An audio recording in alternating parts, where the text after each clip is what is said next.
Like you heard earlier, Madison police say a second grader is the one who called 911, which tells us when a scary situation like that happens, it's good for our kids to know what exactly to do. KLBK's Maddie Powers talked to Lubbock Police about why it's a good idea to start early with them. Maddie?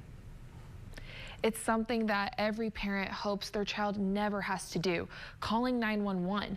But LPD tells me that 911 operators are actually trained on how to talk on the phone when a child is on the other end.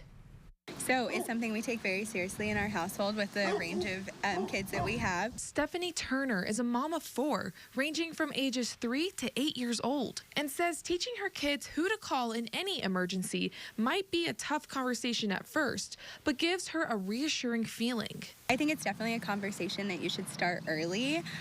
Obviously is applicable to their age range and their knowledge, but something that you want to start early, letting them know so that they're comfortable with that. Lubbock police agree having these conversations with children helps them in the long run. Running through scenarios with your child on what is and what is not an emergency. If you need help for with your homework, should you call 911?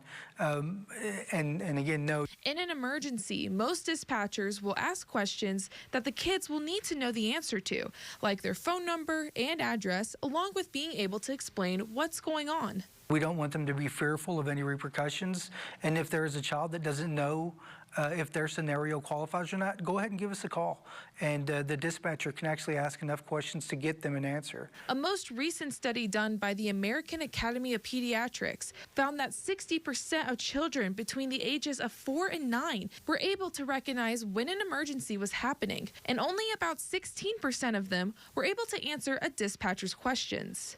You'll ask a child a question and they'll start nodding their head yes or no, not realizing that the operator can't see what they're doing, so they need to be vocal about their answers. But Stephanie is encouraged that her children now know who to call. I know I can comfortably and confidently rely on them to be able to be safe and calm, not freak out, and know what to do.